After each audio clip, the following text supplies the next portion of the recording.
نبی پاک صلی اللہ علیہ وسلم پہاڑ پہ بیٹھ کے پڑھتے تھے رات کو، تو وہاں نا ابو سفیان بھی آ گئے سنتے سنتے، کیونکہ انہوں نے پابندی لگائی ہوئی تھی کہ کوئی بھی بندہ وہاں نہ جائے، سوشل بائیکاٹ معاذ اللہ کیا ہوا تھا، کوئی نہ ادھر جائے، تو سنتے سنتے ابو سفیان آ گئے۔ کہتے ہیں حضور قرآن پاک پڑھ رہے تھے تو مجھے لطف بڑا آیا سننے کا، تو وہاں ایک قریب جھاڑی تھی، تو ابو سفیان جھاڑی میں بیٹھ گئے۔ ساری رات نبی پاک نے قرآن پاک پڑھا اور ساری رات انہوں نے سنا۔ ہمیں اتنا ذائقہ بات سن کے بھی تو آنا چاہیے نا۔ کہتے ہیں اب مجھے نہیں پتا تھا کہ اخنس بن شریک بھی کہیں آیا ہوا ہے، اس نے بھی وہی بھی یہ دیکھنے آیا کہ کہیں کوئی وہاں آیا ہوا تو نہیں، وہ بھی کسی کونے میں جھاڑی میں بیٹھ گیا، حضور قرآن پاک کی تلاوت فرماتے رہے، وہ ساری رات سنتا رہا۔ ادھر سے کہیں ابو جال بھی آ گیا، پتھر دل تھا، پر میرے مصطفیٰ قرآن پڑھتے تھے تو کان اس کے بھی کھڑے ہو جایا کرتے، ساری رات تلاوت سنتے رہے، تینوں پکے کافر جھاڑیوں میں بیٹھ کر تلاوت سنتے رہے۔ صبح جب جانے لگے تو ملاقات ہو گئی، تو کدھر آیا تھا؟ اس نے کہا پہلے تو بتا تو کدھر آیا تھا؟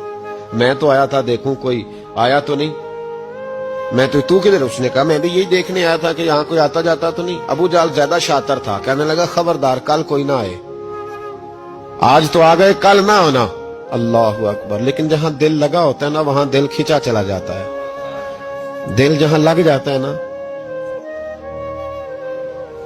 وہاں دل کھینچا چلا جاتا ہے۔ یہ دل کا بھی اپنا ایک معاملہ ہے نا۔ اب لگ گیا تھا قرآن پاک کی تلاوت سے۔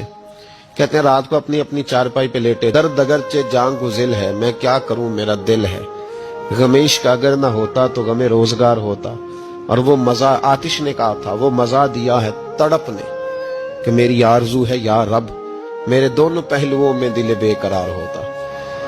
کہتے ہیں کہ اگلی شام پھر آئی، وہی کیفیت، وہی انداز، وہی شوق، چارپائی پہ لیٹے پر کانوں میں وہ آواز رس گھولے، لیٹا نہ گیا، اٹھے پہنچے، لیکن آج جگہ بدل کے بیٹھ گئے تینوں۔